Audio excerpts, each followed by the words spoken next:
आदरणीय मुख्य सचिव महोदय, प्रबंधक महोदय, प्रधानाचार्य महोदय, शिक्षकगण, अभिभावकगण एवं मेरे प्रिय सहपाठियों, आज मैं आप लोगों के समक्ष एक भाषण प्रस्तुत करना चाहता हूँ जिसका शीर्षक है कि हम स्वतंत्र हैं।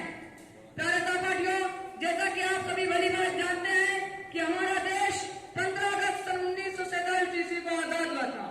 उसी के उपलक्ष्य में हम हर वर्ष की भांति इस वर्ष भी इकट्ठा हुए हैं। प्यारे भाइयों, आज स्वतंत्रता के पावन पर्व पर मैं आप सबसे यही प्रश्न पूछना चाहता हूँ कि क्या भारत जैसे लोकतांत्रिक देश में हर समुदाय के लोग स्वयं स्वतंत्र महसूस कर रहे हैं? आज देश का माहौल क्या है, इससे कोई अंदिक नहीं है। धर्म की आड़ में लोग तांडव मचाने का काम कर रहे हैं, जिसे देखकर ऐसा लगता है कि आज जो स्वतंत्रता दिवस का हर्षोल्लास मना रहे हैं सब बेईमानी है। आज देश में ऐसा माहौल बना दिया गया है, चलती ट्रेनों में ताली और टोपी देखकर उन्हें गोली मार दी जा रही है। हमारा देश किस दिशा में जा रहा है? क्या जिम्मेदारों को इसकी चिंता नहीं होनी चाहिए? क्या यही दिन देखने के लिए हमारे क्रांतिकारियों ने अपने प्राणों की बलि चढ़ा दी थी?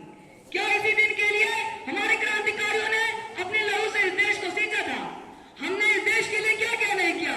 जब क्रिकेट के मैदान में हमारे हाथ में गेंद और बल्ला आया तो अजहरुद्दीन और जहीर खान जैसे महान खिलाड़ी के रूप में इस देश की सेवा की। जब हमारे हाथ में शहनाई आई तो मुस्ताक बिस्मिल्लाह खां बन गए।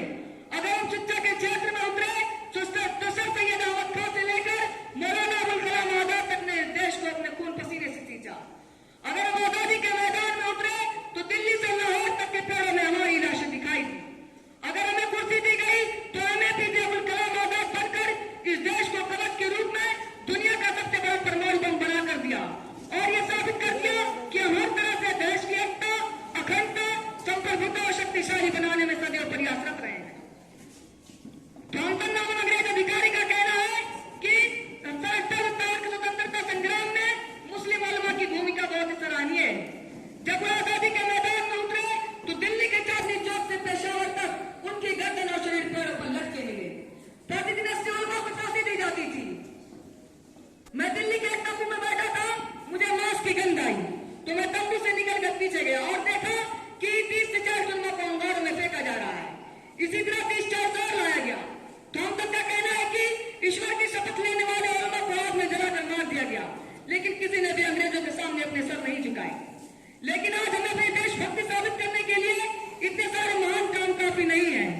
आज तो सिर्फ हमें अपने नारों से देशभक्ति साबित करना है, ऐसा देश के कुछ राजनीतिक तत्वों का कहना है। लेकिन आज ही मेरा दावा है कि ये वही राजनीतिक तत्व हैं जिनका देश से दूर दूर तक कोई नामो निशान नहीं है। चाहे अतीत हो भविष्य, इन्होंने सिर्फ देश का नुकसान ही किया है। और अंत में कुछ पंक्तियों के माध्यम से मैं अपनी वाणी को विराम देता हूँ। न खून से, न शहादत से, न खून से, न शहादत से, न सिस्कियों से, संपातों से हिंदुस्तान सदा मात खा गया आस्तीन के साथों से। जय हिंद, जय भारत।